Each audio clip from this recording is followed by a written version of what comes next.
नमस्कार, मैं हूं संतोष गंगवार। आप देख रहे हैं देश का पहला समझाने वाला बुलेटिन। खबर तो समझिए। इस आधे घंटे में हम आपको सिर्फ खबर नहीं दिखाएंगे बल्कि खबरों की पेचीदगी को भी समझाएंगे। लेकिन सबसे पहले जल्दी से जान लेते हैं आज की 4 बड़ी खबरें। पहली खबर है आरजेडी की विशेष राजनीति को हम आपको समझाएंगे। टोन पर राज्यसभा में तकरार क्यों हुई है, किन किन के बीच हुई है, वो खबर भी हम आप तक पहुंचाएंगे। बांग्लादेश में हिंदुओं के हालात को समझाएंगे। साथ ही साथ एटम बम वाले कैलिफोर्नियम को भी हम आपको समझाएंगे। तो बिहार को विशेष राज्य के दर्जा देने की मांग को लेकर आरजेडी सांसदों ने संसद भवन परिसर में प्रदर्शन किया और केंद्र सरकार पर बिहार की उपेक्षा का आरोप लगाया है। आरजेडी के प्रदर्शन पर एनडीए नेताओं ने जबरदस्त पलटवार भी किया है।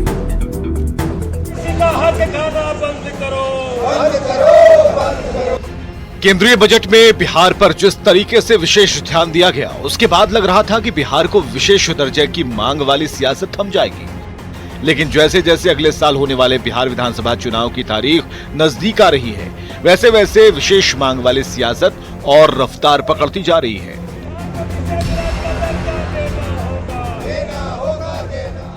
शुक्रवार को बिहार को विशेष राज्य के दर्जे देने की मांग को लेकर आरजेडी सांसदों ने संसद भवन परिसर में प्रदर्शन किया और केंद्र सरकार पर बिहार की उपेक्षा के आरोप लगाए कि बिहार को पीनट्स भी नहीं छिलका मिला। बजट में बिहार को मिले विशेष पैकेज को आरजेडी ने छलावा बताते हुए केंद्र सरकार से बिहार को विशेष राज्य का दर्जा देने की मांग की। तो कहीं न कहीं एक तरह से बिहार की जनता को धोखा दिया गया है। आरजेडी की विशेष सियासत पर एनडीए नेताओं ने पलटवार किया है। लालू प्रसाद जी की भूमिका मनमोहन सिंह सरकार पार्ट 1 में विशेष थी। क्या उस समय उनको विशेष राज्य का दर्जा याद नहीं? अरे आरजेडी के लोग को विशेष राज्य की दर्जा की जो बात करते हैं, उन्हें शर्म आनी चाहिए। मनोज झा जी इस तरह के बयान देकर सिर्फ अपनी राजनीति चमकाना चाहते हैं। राजद के लोगों को बिहार के विकास से कोई मतलब नहीं है। वहीं कांग्रेस ने विशेष दर्जे की मांग पर अभियान शुरू करने की चेतावनी दी है। वो मिलेगा, तत्काल तो वो मदद मिली नहीं है। वो 10 साल में मिलेगा, 5 साल में मिलेगा, कब पूरा होगी? तो कहीं न कहीं एक तरह से बिहार की जनता को धोखा दिया गया है। और विशेष राज्य का दर्जा बिहार का अधिकार है और हक है, और वो हक के लिए किसी भी स्तर पे कांग्रेस पार्टी आंदोलन करने को तैयार है। बिहार को विशेष राज्य की मांग वाली ये सियासत कोई आज की नहीं है। नीतीश कुमार और उनकी पार्टी ने इस मुद्दे को जोर शोर से उठाती रही है। तब केंद्र में कांग्रेस की सरकार थी और राष्ट्रीय जनता दल मजबूत स्थिति में था, लेकिन तब की सरकार ने इस मांग पर ध्यान नहीं दिया। अब जबकि कांग्रेस और आरजेडी विपक्ष में है और बिहार में अगले ही साल चुनाव है, ऐसे में इस मुद्दे को उठाना लाजमी है। न्यूज 18 के लिए पटना से शैलेंद्र कुमार के साथ ब्यूरो रिपोर्ट। चलिए आरजेडी की विशेष राजनीति को समझ लीजिए। बिहार में अगले साल विधानसभा चुनाव है, यानी कि 2025 में बिहार में विधानसभा चुनाव है। चुनाव में मुद्दों के आधार पर माहौल बनता है। 2025 में चुनाव है और मुद्दे अभी से आरजेडी बनाने लगी है। राजनीतिक दल अभी से चुनावी माहौल बनाने में जुट गए हैं। चूंकि जेडीयू की ओर से हमेशा बिहार को विशेष राज्य की मांग की जाती रही है और फिलहाल जेडीयू केंद्र सरकार में बीजेपी की साथी भी है। ऐसे में जो आरजेडी है उसको घर बैठा एक मुद्दा मिल गया है। ऐसे में आरजेडी के नेता पूछ रहे हैं कि जेडीयू के लोग विशेष राज्य की मांग के लिए दबाव क्यों नहीं बना रहे, और इसी को लेकर तमाम प्रोटेस्ट हो रहे हैं। हालांकि बजट के पहले जेडीयू ने विशेष राज्य का दर्जा या विशेष पैकेज की मांग की थी। केंद्र सरकार ने बजट में बिहार के कई योजनाओं की घोषणा करके विशेष मांग को पूरा करने की कोशिश भी कर दी। चूंकि आज की तारीख में किसी भी राज्य को विशेष राज्य का दर्जा नहीं दिया जा सकता है, वो बहुत सारे कानून हैं, नियम है, वो हम पहले भी आपको समझा चुके हैं। ऐसे में मंत्री ने सदन में जवाब देते हुए बताया है कि आईएमजी यानी कि अंतर मंत्रालयी समूह ने इस पर विचार किया था और 30 मार्च 2012 को अपनी जो रिपोर्ट प्रस्तुत की थी, तब कांग्रेस के नेतृत्व वाली यूपीए सरकार ही सत्ता में थी। आईएमजी इस निष्कर्ष पर पहुंचा था कि मौजूदा एनडीसी मानदंडों के आधार पर बिहार के लिए विशेष श्रेणी के दर्जे का जो मामला है वो पूरा नहीं बनता है, और ऐसे में यूपीए सरकार में ही यह कह दिया गया था कि बिहार को विशेष राज्य का दर्जा नहीं मिल सकता, नहीं दिया जा सकता। लेकिन इस मुद्दे के सहारे चुनाव में माहौल बनाने की तैयारी की जा रही है। अब सवाल है कि बिहार में क्यों नहीं मिल सकता विशेष राज्य का दर्जा? संविधान में विशेष राज्य के दर्जे का प्रावधान नहीं था। 1969 में 5वें वित्त आयोग की सलाह पर पहली बार विशेष राज्य का दर्जा देने का प्रावधान दिया गया था। 1969 में गाडगिल फॉर्मूले के आधार पर इसके लिए जो मापदंड तय किए गए थे, विशेष राज्य का दर्जा देने के लिए 5 मापदंड तय किए गए थे। राज्य का जमीनी इलाका पहाड़ी और दुर्गम हो, राज्य की जनसंख्या कम या जनसंख्या का बड़ा हिस्सा आदिवासी समुदाय से हो, राज्य की लोकेशन राजनीतिक तौर पर दूसरे राज्यों की सीमाओं से सटी हो, आर्थिक और इंफ्रास्ट्रक्चर के मामले में राज्य पिछड़ा हो, राज्य के वित्त की प्रकृति व्यवहार्य ना हो, यानी पैसे का उपयोग ठीक से ना हो पा रहा हो। इन शर्तों पर आपको विशेष राज्य का दर्जा मिल सकता है, जो ये शर्तें बिहार पूरी नहीं करता है। और मानसून सत्र के दौरान राज्यसभा में एक बार फिर से जोरदार हंगामा हुआ। इस हंगामे के केंद्र में जया बच्चन और सभापति जगदीप धनखड़ थे। दोनों के बीच बोलने की टोन को लेकर संग्राम छिड़ गया और बात अपमान और सम्मान साथ ही साथ घमासान तक पहुंच गई। आज राज्यसभा में क्या हुआ है, पहले ये एक रिपोर्ट के जरिए जान लीजिए। चाहती हूं सर, मुझे माफ करिएगा, मगर आपका टोन जो है is not accept. My language, my temper, body language समझती हूँ, एक्सप्रेशन समझती हूँ। You have to understand the decorum. No, सियासत में कब किस बात का बतंगड़ बन जाए कहा नहीं जा सकता। अब से कुछ रोज पहले समाजवादी पार्टी की सांसद जया बच्चन ने राज्यसभा के उपसभापति हरिवंश को टोका था। श्रीमती जया अमिताभ बच्चन जी, प्लीज। सर, सिर्फ जया बच्चन बोलते तो काफी हो जाता। उसके बाद सभापति और जया बच्चन के बीच लाइट मोड में हंसी ठिठोली भी हुई, लेकिन इस हंसी ठिठोली के अंदर बयानों की जो चिंगारी सुलग रही थी, अचानक बयानों की उसी चिंगारी में टोन वाला धमाका हो गया। सर, मैं जया अमिताभ बच्चन ये बोलना चाहती हूँ, मैं कलाकार हूँ, बॉडी लैंग्वेज समझती हूँ, एक्सप्रेशन समझती हूँ। और सर, मुझे माफ करिएगा, मगर आपका टोन जो है is not accept. We are colleagues sir. सभापति महोदय को एक्टर होने का मनोविज्ञान समझाया गया तो उन्हें भी गुस्सा आ गया। No, no, no seat given to you. No, you don't have floor now. No, enough of it, enough of it, no, enough of it, you can't have it. You may be anybody, you may be a celebrity, you have to understand the decorum. No, nothing doing, nothing. No, no, not at all. I will not bear it. बहस इतनी जोरदार हुई कि विपक्ष नारेबाजी करने लगा। नतीजा ये हुआ कि जगदीप धनखड़ का गुस्सा एक बार फिर फूट पड़ा। You want to destabilize the entire nation?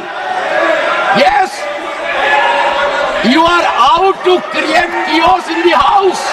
Nothing else is going on record. I shall not be party to this house being converted, Mr. Khadge, as a epicenter of disturbance. I am surprised. Absolutely. The nation is a priority. The nation is always first. और इसका नतीजा ये हुआ कि विपक्ष ने सदन का वॉकआउट कर दिया, लेकिन सदन से बाहर जाकर भी मामला नहीं थमा। जो कहा जाता है चेयर से, वो चेयर पे बैठे अलाउड है। अगर वो चेयर से बाहर हैं, वो भी आम एमपी की तरह हैं, हमारे अन्नदाता तो हैं। विपक्ष के इस व्यवहार पर सत्ता पक्ष की ओर से जेडीयू के राज्यसभा सांसद संजय झा ने मोर्चा संभाला। संजय झा ने बिना नाम लिए कांग्रेस के एक सांसद पर विपक्षी सांसदों को उकसाने का आरोप लगाते हुए कड़ी कार्रवाई की मांग की। और आप थोड़ा सॉफ्ट मत होइए सर, आप थोड़ा डंडा चलाइए, नहीं तो ये हमेशा ये दिक्कत होता रहेगा। सवाल यही है कि मुद्दों से भटकी सियासत कहां ठहर सी गई है? क्या वहां सदन के महत्वपूर्ण सत्र की बर्बादी ही एकमात्र मकसद है? Bureau report. सिटी। और टोन पर तकरार को अब समझ लीजिए। राज्यसभा में सदन की कार्यवाही चल रही थी। सभापति जगदीप धनखड़ ने सपा सांसद जया बच्चन को बोलने का समय दिया। सभापति ने कहा कि विषय पर जया अमिताभ बच्चन अंतिम वक्ता होंगी, इसके बाद यह विषय क्विट कर दिया जाएगा। जया बच्चन को सभापति का टोन अच्छा नहीं लगा। जया बच्चन ने कहा कि मैं एक्टर हूं और बॉडी लैंग्वेज एक्सप्रेशन समझती हूं, मुझे माफ करिएगा सर, आपकी जो टोन है वो ठीक नहीं है। जया बच्चन पर सभापति जगदीप धनखड़ भड़के और मर्यादित आचरण की नसीहत दे डाली। विपक्षी सदस्यों ने दादागिरी नहीं चलेगी के नारे लगाते हुए वॉकआउट कर दिया। राज्यसभा में विपक्ष के आचरण को अमर्यादित बताते हुए निंदा प्रस्ताव भी पारित हुआ। अब विपक्ष सभापति के खिलाफ अविश्वास प्रस्ताव लाने की तैयारी में है। बांग्लादेश में निजाम बदला।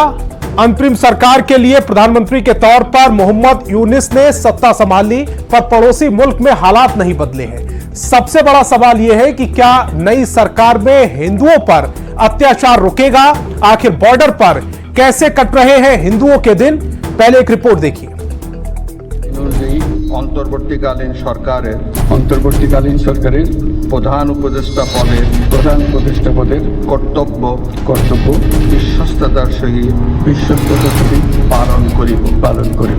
बांग्लादेश में तख्ता पलट के 72 घंटे बाद अंतरिम सरकार बनी, लेकिन सबसे बड़ा सवाल, क्या अब हिंदू सुरक्षित होंगे?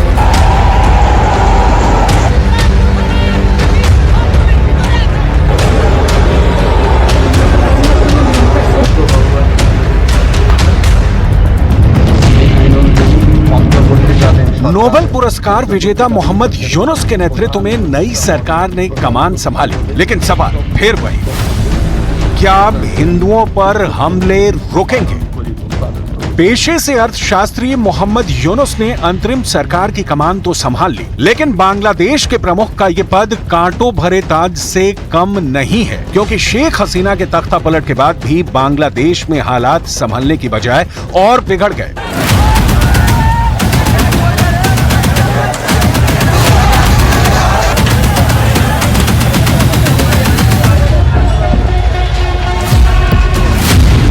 हिंदुओं पर हमले हो रहे हैं, मंदिरों पर हमले हो रहे हैं, पूर्व सेना अधिकारियों के घरों को जलाया जा रहा है, आंदोलन के नाम पर अब भी लूट हो रही है।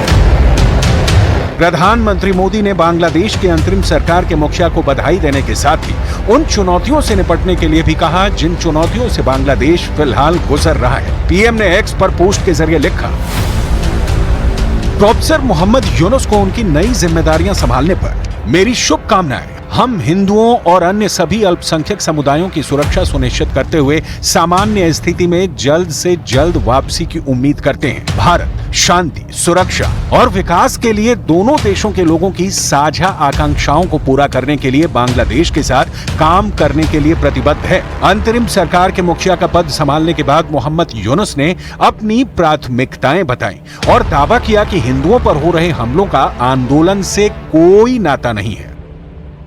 এর মধ্যে আমরা শুনলাম আসার পথে শুনে আসছি যে এখানে আইন শৃঙ্খলার ব্যাঘাত হচ্ছে, মানুষকে আক্রমণ করছে, ঘরবাড়ি জ্বালিয়ে দিচ্ছে, সম্পদ জ্বালিয়ে নষ্ট করছে, চুরি করছে, দিয়ে যাচ্ছে, অফিস আদালতে আক্রমণ করছে, সংখ্যালঘুদের উপর আক্রমণ করছে, হিন্দু, বৌদ্ধ, খ্রিস্টান, আহমদিয়া সবার উপর আক্রমণ করছে। এগুলো হলো ষড়যন্ত্রের অংশ। এগুলো আমাদের বিষয় না, আমাদের কাজ হলো এটাকে রক্ষা করা। बांग्लादेश में चुनौती बढ़ी है, सरकार पर जिम्मेदारी बढ़ी है, लिहाजा अब अंतरिम सरकार से उम्मीद यही है कि हालात जल्द ही सामान्य होंगे।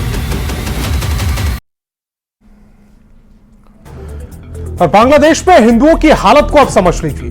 बांग्लादेश में तख्ता पलट हो चुका है। प्रधानमंत्री पद से इस्तीफा देने के बाद शेख हसीना देश छोड़कर आ चुकी हैं। सेना ने अंतरिम सरकार का गठन कर दिया है।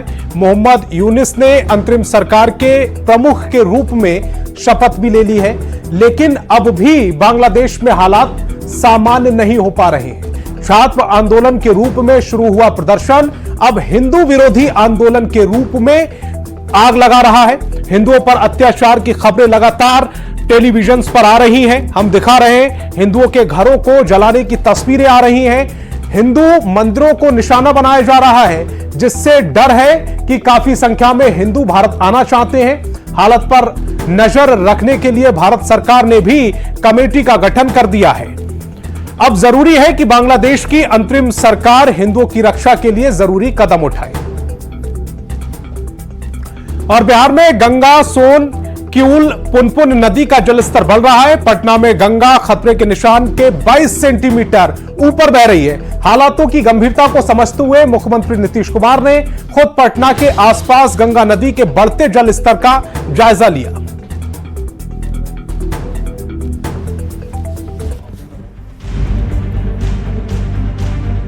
बिहार में एक बार फिर बाढ़ की आहट सुनाई देने लगी है। गंगा, सोन, किऊल, पुनपुन नदी का जलस्तर बढ़ रहा है। आप आरा, सहरसा, पटना, लखीसराय और मोतिहारी की तस्वीरें देख लीजिए। कहीं लोग कटाव से तो कहीं जल भराव की समस्या से जूझ रहे हैं।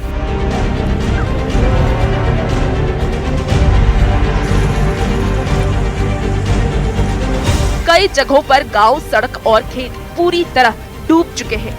बच्चे गंदे पानी से होकर स्कूल जाने के लिए मजबूर हैं। ऐसी स्थिति में हर जगह हाहाकार मचा हुआ है। लोग अपने आशियाने को छोड़कर ऊंचे स्थान पर जा रहे हैं। अधिकारियों की टीम भी मौजूदा हालात पर नजर बनाई हुई है। पटना में गंगा खतरे के निशान से 22 सेंटीमीटर ऊपर बह रही है, जिसको देखते हुए मुख्यमंत्री नीतीश कुमार ने पटना के आसपास गंगा नदी के बढ़ते जलस्तर का जायजा लिया। मुख्यमंत्री अटल पथ होते हुए जेपी गंगा पथ पहुँचे और कंगन घाट तक गंगा नदी के बढ़ते जलस्तर का जायजा लिया। मुख्यमंत्री ने इस दौरान गंगा नदी के आसपास के इलाकों की स्थिति को देखा और अधिकारियों से पूरी जानकारी ली। नदियों के जलस्तर बढ़ने पर जल संसाधन मंत्री विजय चौधरी ने कहा कि सबसे अधिक पानी सोन प्रणाली के तहत बिहार आया है। कोसी में भी जलस्तर बढ़ा है। जल संसाधन विभाग के सभी अधिकारी, अभियंता चौकसी बरत रहे हैं और जो भी सुरक्षात्मक कार्य होंगे उसे किया जाएगा। सबसे अधिक सोन में है और चूंकि सोन में फिर रिहांद नदी, उत्तर प्रदेश की भी नदियां मिलती हैं, कुछ झारखंड की भी मिलती हैं और सब अंत में गंगा में मिलती हैं, तो उसी के कारण गंगा का भी जल स्तर बढ़ा हुआ है। लगभग खतरे के निशान से थोड़ा ऊपर, कभी थोड़ा नीचे चल रहा है, लेकिन स्थिति अभी पूर्ण रूप से नियंत्रण में है। नदियों में उफान है और फिर से बाढ़ की आहट सुनाई देने लगी है। ऐसे में न्यूज़ 18 भी अपने दर्शकों से सावधानी बरतने के साथ सतर्क रहने की अपील कर रहा है। न्यूज़ 18 के लिए पटना से शैलेंद्र कुमार के साथ ब्यूरो रिपोर्ट। बिहार में बाढ़ की आहट को समझ लीजिए। बिहार की भौगोलिक स्थिति थोड़ी अलग है। आधा बिहार की बाढ़ और आधा बिहार सूखे से परेशान रहता है। कुछ दिनों पहले तक दक्षिण बिहार में सूखे जैसी स्थिति थी। अब एक बार फिर से नदियों का जलस्तर बढ़ने लगा है। गंगा, सोन, किऊल, पुनपुन नदी का जलस्तर बढ़ रहा है। ऐसे में बिहार के कई जिलों में बाढ़ की आहट सुनाई देने लगी है। कई जगहों पर लोगों ने ऊंचे स्थानों पर शरण लेना शुरू कर दिया है। हालांकि सरकार की नजर स्थिति पर बनी हुई है और मुख्यमंत्री ने खुद पटना में निरीक्षण कर अधिकारियों को जरूरी दिशा निर्देश भी दिए हैं। वैसे आपको बताएं कि यूपी और नेपाल में बारिश से भी बिहार की नदियों का जो जल स्तर है वो बढ़ जाता है। तो खबर तो समझिए। मैं आज फिलहाल इतना ही। आप देखते रहिए न्यूज़ 18 बिहार झारखंड।